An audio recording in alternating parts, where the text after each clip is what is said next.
आप सब Google boy of India के नाम से जानते हो। Please give an energetic and warm welcome to Kautilya Pandit.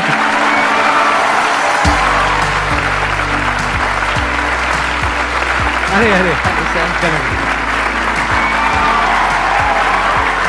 Please बैठो। आपकी एज कितनी है पहले तो ये बता दो। तो अभी करंटली आई एम 14 ईयर्स जी। आपको पता है यहाँ पर जितने भी लोग आए हैं उसमें सबसे कम एज आपकी है अभी। लेकिन सर मतलब जितने भी लोगों से अब तक मैं मिला हूँ आपकी एज के, मतलब 40-50 साल के या 30 ईयर्स के, आपके जितने भी शोज देखे हैं उनमें मेरे को तो सबसे कम उम्र के आप लगे हो। अरे ये बताइए मेरे को कि आपकी ये शुरुआत कैसे हुई। जब मैं 5 साल का था तो मुझे लिखना पढ़ना कुछ नहीं आता था। फिर ऐसे ही था कि मैंने 10-15 दिन में ही मतलब लिखना पढ़ना, like all the alphabets and everything I learn them. तो उसके बाद गर्मियों की छुट्टियों की बात है तो मेरे पापा जी एक स्कूल रन करते हैं छोटा सा गांव में, तो वहां पर मैं पढ़ता था। कहाँ के रहने वाले हो आप? मैं करनाल। अच्छा जी। तो वहां पर एक जैसे हॉलिडे होमवर्क देते सबको एक जनरल कि आपको जो वर्ल्ड मैप होता है, एटलस होता है, अगर जिन जिन को अच्छा लगता है आप वो करके आना, आप मतलब उसे समझ के आना। तो फिर ये मेरे दादाजी ने कहा, फिर पापा जी ने कहा कि तो मैं भी कर सकता हूँ। तो पहले ही दिन मैंने देखा तो I got into it and I learned it. मैं उसमें सवाल पूछता गया और जितने भी मेरे कुछ भी मन में रहता तो वो सब आता गया and within 20 days something I got used to it. और मुझे बहुत ही अच्छा लगने लगा। एंड जितना भी वर्ल्ड मैप वगैरह इस टाइप की रिगार्डिंग जितनी भी चीज़ें होती हैं, पॉलिटिक्स, इकोनॉमिक्स, वो सभी मुझे मतलब things were very easy for me. And उसी के बाद से लोग कहते गए कि नॉलेज बढ़ता गया और तब से मतलब यही है कि सीखने का प्रयास कर रहा हूँ। कुछ भी नई चीज़ मिलती है, like currently I am a student of 11th grade but I am learning things like astrophysics and quantum mechanics. तो I am not very into it but I like to study it. And जितना भी मेरे से हो सकता है मैं उसके अंदर कोई नई चीज़ देखने का प्रयास करता हूँ और कोई नया सवाल पूछने की कोशिश करता हूँ, क्योंकि जितने भी ज़्यादा क्वेरीज, जितनी भी ज़्यादा माइंड के अंदर जो भी कोई क्वेश्चन आता है I try to get it forward और वैसे ही सारी चीज़ें आसान होती रहती हैं। I try to delve myself deep into it, क्योंकि कोई भी फील्ड इस टाइप का I think that they need one thing that is really important for them, that is questioning. क्योंकि जितने ज़्यादा अलग टाइप के क्वेश्चंस पूछते हो उतना ज़्यादा आप उस चीज़ को अच्छी तरीके से समझ सकते हो।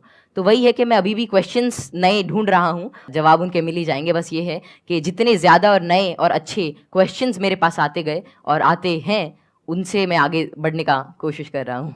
क्वांटम फिजिक्स में वेव पार्टिकल थ्योरी है जी सर। तो उसको आपने स्टडी किया होगा। हाँ, जैसे कि wave particle theory, dual nature of light and matter, वो सब, हाँ वो सब अभी धीरे धीरे मैं कर रहा हूँ। और स्पेशली अभी तो मैं एस्ट्रोफिजिक्स जो है वो ज़्यादा पढ़ रहा हूँ।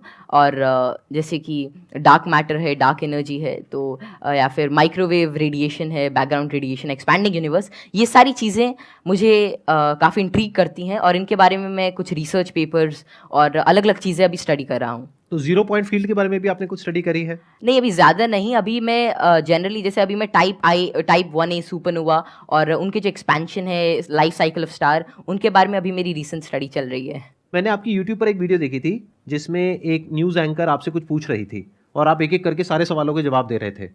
तो क्या अभी भी आप उस तरह से सवालों के जवाब दे सकते हैं? कोई भी आपसे कोई भी कैसा भी सवाल पूछेगा तो आप जवाब दे सकते हैं? क्योंकि ऐसा है कि नॉलेज तो एंडलेस है और सब कुछ तो कोई जान ही नहीं सकता। लेकिन ये है कि जितना ज़्यादा मतलब अपने सराउंडिंग्स को ऑब्जर्व करते हैं तो उतना ज़्यादा क्या है, जितना ज़्यादा आप नॉलेज ग्रहण करते रहते हैं उतना आपका माइंड एक तरह की मैग्नेट की तरह बन जाता है।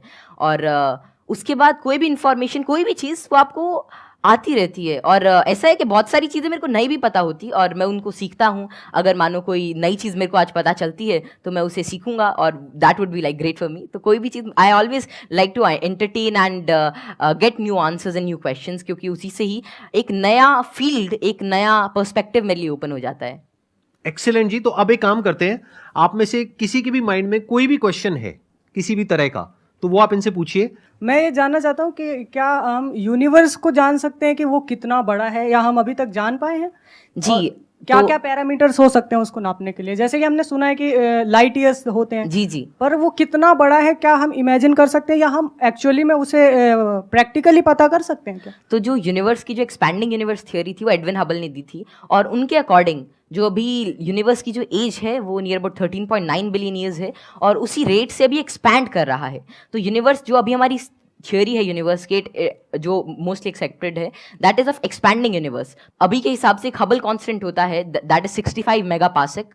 तो जो डिस्टेंस ऑफ यूनिवर्स है that is h times d, तो वही 13.9 बिलियन टाइम्स लाइट ईयर। तो इतना भी हमारा एक एस्टिमेशन है कि इतना यूनिवर्स हो सकता है। जैसे आपने इतनी सारी नॉलेज गेन कर रखी है, क्या आप भूलते नहीं है चीज़ों को, या भूलते हैं? कब रिवाइज करते हैं? हम पढ़ते हैं तो हमें रिवाइज करना पड़ता है, अगले हफ्ते भूल और जाते हैं। रिवाइज करने के आपके बाद साथ भी भूल ऐसा जाते हैं, एक्चुअली ऐसे ही होता है है ना? Yes sir. अगर आप किसी चीज़ को अच्छी तरीके से देख लेते हैं, उसे समझ जाते हैं, तो उसकी एक आउटलाइन आपके दिमाग में रहती है और फिर आपको उसे ज़्यादा रिवाइज करने की ज़रूरत नहीं रहती। तो वही है कि किसी भी चीज़ का कॉन्सेप्ट रहता है, तो अगर आपको वो समझ में आ गया तो information is just like I think that information is not the main part.